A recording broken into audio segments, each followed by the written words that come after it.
qui sont certifiés à notre méthode dont je vais vous parler beaucoup plus précisément tout de suite.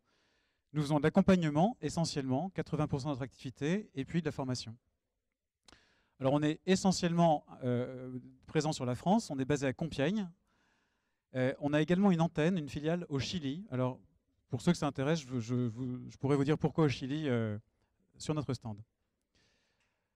Notre savoir-faire, c'est ce que je vous disais, en fait, il est réellement dans le fait de pouvoir accompagner des entités, quelles qu'elles soient, dans la collaboration qu'elles mènent entre elles, en tant que partenaires, et pour des sujets qui ne sont pas des petits sujets. Le maître mot de notre activité, c'est la confiance, c'est comment créer et renforcer la confiance entre partenaires qui collaborent, et dans cette optique-là, comment construire un plan d'action co-construit avec ces partenaires qui ont décidé de travailler ensemble sur un projet. Alors évidemment, le thème, c'est ce que je vous disais tout de suite, de la transition écologique, de l'aménagement du territoire, de relations entre collectivités territoriales, entreprises, population, société civile, c'est au cœur de ce que nous savons faire et nous vous proposons. Alors on ne vient pas de nulle part, on a été porté par l'UTC, l'Université de Technologie de Compiègne, et en particulier par 25 ans de recherche sur cette histoire de confiance et de coopération. Les outils qu'on a aujourd'hui viennent de là, avec une démarche, vous allez le voir, qui est, il me semble, très innovante et surtout très rigoureuse. Et puis, qui a été élaborée par des équipes interdisciplinaires au sein de l'UTC. Donc. Voilà pour Coprex. Alors maintenant, je vais rentrer dans le vif du sujet. Et d'abord, pourquoi est-ce que coopérer, c'est pas si simple que ça? C'est donc une mauvaise nouvelle a priori. La coopération n'est pas stable. Et dans vos expériences diverses, sans doute vous pouvez le mesurer et vous le touchez du doigt, il ne suffit pas de le vouloir pour que ça marche, de coopérer. Et on est tellement différents, on a des points de vue, des expériences, je vais y revenir, qui fait que le conflit n'est jamais très loin et donc que ce n'est pas simple. Ça, c'est la mauvaise nouvelle. La bonne nouvelle, c'est qu'il n'y a pas que nous, bien sûr, mais il y a des propositions pour y faire face. Et nous, on l'appelle la patte miroir attitude. C'est vraiment l'approche qui nous caractérise et dont je vais vous parler. Cette méthode, cette approche, son but, c'est de stabiliser ce qui, a priori, pourrait partir un petit peu en vrille quand on est dans des situations complexes avec un certain nombre d'acteurs. Alors, pour illustrer ce que je viens de vous dire et surtout pour vous emmener avec moi dans la compréhension de ce qui se passe, quand on est deux personnes à vouloir coopérer, évidemment, vous le savez, je vais vous dire que des banalités, mais enfin, elles sont quand même extrêmement présentes. On a chacun notre caractère, des peurs, des valeurs qui nous sont propres.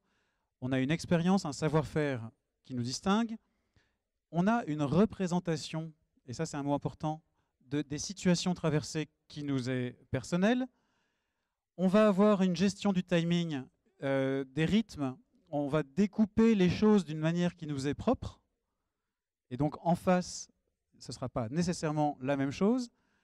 Et puis on va avoir notre système de préférence, notre logique de décision qui nous appartient personnellement. Et donc là, on n'est que deux personnes. D'accord? Et donc, vous savez dans vos expériences diverses que, effectivement, c'est bien ça la réalité. Alors, je prends un petit peu de recul et je suis maintenant non plus entre deux personnes, mais entre deux entités.